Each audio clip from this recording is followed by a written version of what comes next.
जय भीम, नमो बुद्धाय। स्वागत है आप सभी का आपके अपने चैनल अनमोल इतिहास में।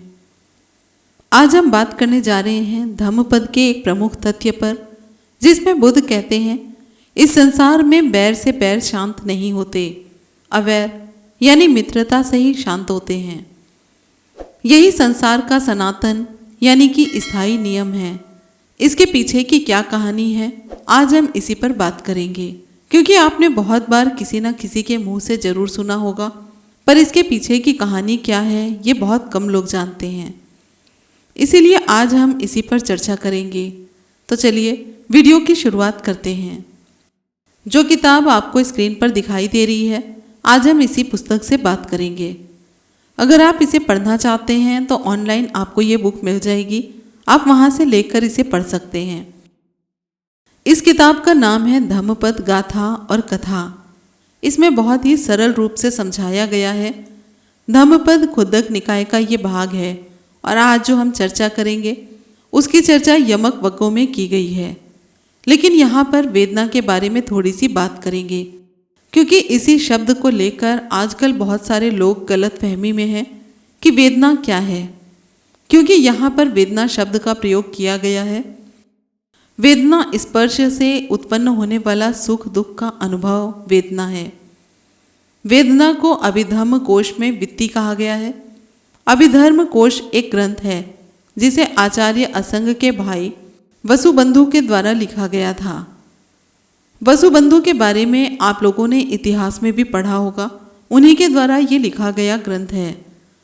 वेदना शब्द के बारे में जो महत्वपूर्ण लाइन है वो हम आपको बताते हैं ताकि आप इसे समझ सकें। एक कहानी भी है। वेदना वस्तु के द्वारा प्रारंभ होती है, लेकिन इसका प्रभाव चित्त पर होता है। इसका मुख्य अंग अनुभव है। इसके संबंध में एक छोटी सी कहानी भी है। अगर कहानी के रूप में आप इसे समझेंगे तो आप इसे ठीक से समझ पाएंगे। वेदना राजा के समान है और सब प्रवृत्तियां रसोइयों के समान हैं। रसोइयों यानी कि शेफ के समान। जिस प्रकार एक रसोइया अनेक रसों वाले स्वादिष्ट भोजन को तैयार करता है और उसे एक टोकरी में रखकर बंद करके राजा के पास ले जाता है, फिर उस टोकरी का ढक्कन खोलकर उसमें से सर्वोत्तम शाकादि वस्तुओं को थाल में सजाता है, फिर उन वस्तुओं में से वह देखने के लिए एक पात्र में लेकर चखता है कि उनमें कोई दोष तो नहीं है, और तत्पश्चात विभिन्न स्वादिष्ट रसों से युक्त भोजन राजा के सम्मुख यानी कि सामने प्रस्तुत करता है। राजा स्वामी होने के कारण और साथ ही तेजस्वी और दक्ष होने के कारण इच्छानुसार उन वस्तुओं में से जो कुछ पसंद करता है अथवा जिस वस्तु की उसे इच्छा होती है उसको ग्रहण करता है और रसास्वादन करता है। रसास्वादन का अर्थ क्या होता है? रसास्वादन का अर्थ होता है रस का स्वाद लेना। इसी प्रकार रसोइयों के द्वारा भोजन चखने की क्रिया के संबंध में ये कहा जा सकता है कि अन्य प्रवृत्तियों के द्वारा थोड़ा रसास्वाद खंड के रूप में इन वस्तुओं का किया जाता है। जैसे रसोइया भोजन के थोड़े हिस्से को चखता है, उसी प्रकार अन्य प्रवृत्तियां वस्तु विशेष के केवल थोड़े से रस से स्वाद ग्रहण कर लेती हैं। जिस प्रकार महाराजा सर्वाधिकारी महामहिम स्वामी एवं रस ज्ञान में दक्ष होने के कारण इच्छा अनुसार वस्तुओं को ग्रहण करता है, उसी प्रकार वेदना यानी कि अनुभूति सब वस्तुओं की स्वामी होने के कारण वस्तुओं का पूर्ण रूपेण रसास्वाद करती है। अतः यह कहा जाता है कि रसास्वाद और अनुभूति वेदना की क्रिया है। वेदना को द्विविध त्रिविध प्रकार का कहा गया है। यहाँ पर आपको समझना होगा कि द्विविध का मतलब होता है 2 प्रकार के और त्रिविध का मतलब होता है 3 प्रकार। जब भी ये शब्द लिखा हुआ मिलता है तो इसका जो अनुवाद है तो वो अनुवाद कर देते हैं 2 वेद और 3 वेद। यहाँ से ये कन्फ्यूज़न चालू हो जाता है। ये गलती किसकी है? ये गलती अनुवादकों की है, क्योंकि उनके दिमाग में वही चलता है जो बचपन से उन्होंने सुना और सीखा होता है। वास्तव में जिसकी चर्चा यहाँ द्विविध और त्रिविध के रूप में की गई है वो एक अलग चीज है। वेदना के रूप हैं वो। इस बात को समझने में बहुत ही सावधानी बरतनी पड़ती है। लेकिन जहाँ समझ में आता है अनुवादक सावधानी नहीं बरतते, बल्कि सीधा शब्द लिख देते हैं 2 वेद 3 वेद, जबकि ऐसा नहीं है। वेदना यानी अनुभूति के रूप हैं, उन्हीं को द्विविध और त्रिविध कहा गया है।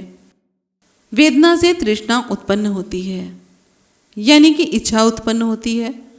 अब शायद आपको वेदना का अर्थ ठीक से समझ आ गया होगा कि वेदना क्या है, क्योंकि वेदना शब्द की इसमें चर्चा की थी, इसलिए इस बारे में जानकारी होना बहुत ज़रूरी है। अब बात करते हैं उस कहानी पर जिसका आप लोगों का इंतज़ार है, एस धम्मो सनंतनो। इसके पीछे की कहानी क्या है उसके बारे में बात करते हैं। इसी पुस्तक में पेज नंबर 77 है, आप इसे स्वयं पढ़ सकते हैं। गाथा और कथा। बौद्ध साहित्य में कथा आती है कि किसी समय एक गृहस्थ था, उसकी पत्नी के कोई संतान नहीं थी। पत्नी के बांझपन के कारण बाद में उसने दूसरा विवाह कर लिया। अब उसकी 2 पत्नियां हो गई, दोनों में बनती नहीं थी, वे एक दूसरे से जलती थी, उनमें डाह थी। डाह का मतलब होता है उनमें जलन थी, ईर्ष्या थी। पहली औरत दूसरी औरत के गर्भपात का कारण बन गई, यानी कि पहली औरत को बच्चा नहीं हो रहा था, इसीलिए उसने दूसरी शादी की थी। बस क्या था, उन दोनों में एक लंबे झगड़े की बुनियाद पड़ गई। वे एक दूसरे की बैरी हो गई। मरने के बाद वे अगले जन्म में मुर्गी और बिल्ली की योनि में जन्मी। उस योनि के पूरा होने के बाद वे हिरण और तेंदुए के रूप में पैदा हुई। उनका वैर जन्म जन्मांतर चलता रहा। एक बार फिर उनमें से एक ने श्रावस्ती के एक प्रतिष्ठित परिवार में जन्म लिया और दूसरी ने यक्षिणी काली, जिसे कि काल यक्षिणी के नाम से भी वर्णित किया गया है, उसने उसके रूप में जन्म लिया। यानी एक ने तो अच्छे परिवार में जन्म लिया और दूसरी ने एक यक्षिणी के रूप में जन्म लिया। जिसने प्रतिष्ठित परिवार में जन्म लिया था उसको बच्चा हुआ, दूसरी गुस्से से उसके पीछे पड़ गई। उसे मालूम हुआ सम्यक संबुद्ध ज्ञानी है, ध्यानी है, पारमिता पार अंतर्यामी है। वे निकट ही जेतवन विहार में प्रवचन कर रहे हैं। वह उनके शरणागत बनना चाहती थी, अपने बच्चे की रक्षा करना चाहती थी। वह दौड़ी दौड़ी जेतवन विहार में प्रविष्ट हुई और भगवान के सामने अपने पुत्र को रख दिया। काली भी उसके पीछे पीछे भागती हुई जेतवन पहुंची। उसे प्रवेश नहीं मिला। द्वारपाल ने उसे रोक लिया। तथागत सब जान चुके थे। वे उनके वैर की अग्नि को शांत करना चाहते थे। सीतिभूत सम्यक संबुद्ध ने काली को भी अंदर बुलाया। दोनों को उनके पूर्व से चले आ रहे लंबे कलह का भेद बताया। उनके जन्म जन्मांतर के बीते भवसागर की यात्रा को उनके सामने रखा। वे कैसे एक दूसरे की वैरी बन गई। उनमें व्याप्त वैर के उस आसव को, घृणा के उस मूल को उधेड़कर उनके सामने रख दिया। उन दोनों के लिए अब कुछ विशेष नहीं रह गया। अलख निरंजन, जिन्होंने निरंजना नदी के तट पर घोर तपस्या की थी, जिनको कोई लख नहीं सका, जान नहीं सका, उस सम्यक संबुद्ध ने आज युगों युगों से उनके बीच चलते वैर की फांस को काट दिया। उन्होंने उपदेश दिया, वैर किस तरह से वैर ही पैदा करता है और पीछा नहीं छोड़ता। जन्म जन्मांतर उसकी कड़ियाँ जुड़ती जाती हैं। उसे विजित करो दोस्ती से, समझ से, भाईचारे से, मैत्री भावना से। घृणा का बीज पनपेगा नहीं, वैर का मार्ग प्रशस्त नहीं होगा, मैत्री विहार का यह आलोक स्पंदित होगा। सदियों से यही परंपरा रही है, यही धर्म रहा है। भगवान ने ये गाथा कही थी। इस संसार में वैर से वैर शांत नहीं होते, अवैर यानी मित्रता से ही शांत होते हैं। यही संसार का सनातन नियम यानी कि स्थायी नियम है। अब आपको समझ में आ गया होगा कि इसके पीछे क्या कारण था।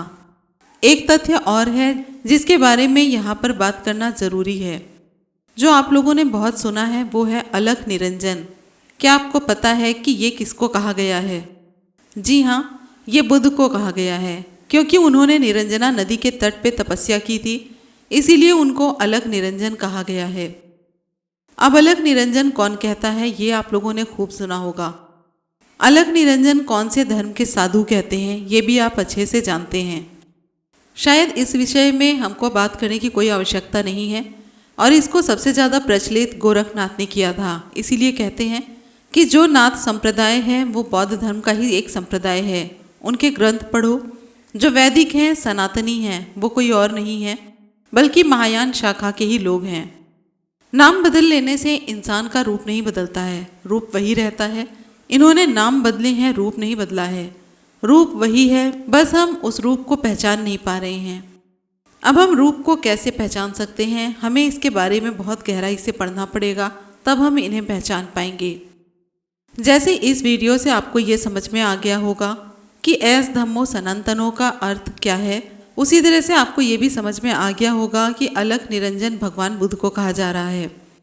इस चैनल को सब्सक्राइब करके सपोर्ट ज़रूर करें, क्योंकि इसी तरह से और भी बौद्ध धर्म और उनके ग्रंथों के बारे में और भी जानकारी लेकर आएंगे, क्योंकि ये वही इतिहास है जो छिपा दिया गया।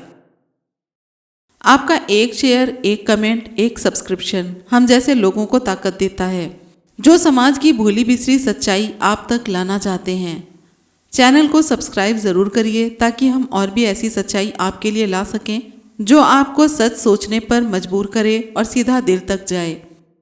आपका साथ ही हमारी सबसे बड़ी ताकत है। मिलते हैं फिर अगले वीडियो में। जय भीम, नमो बुद्धाय, जय संविधान।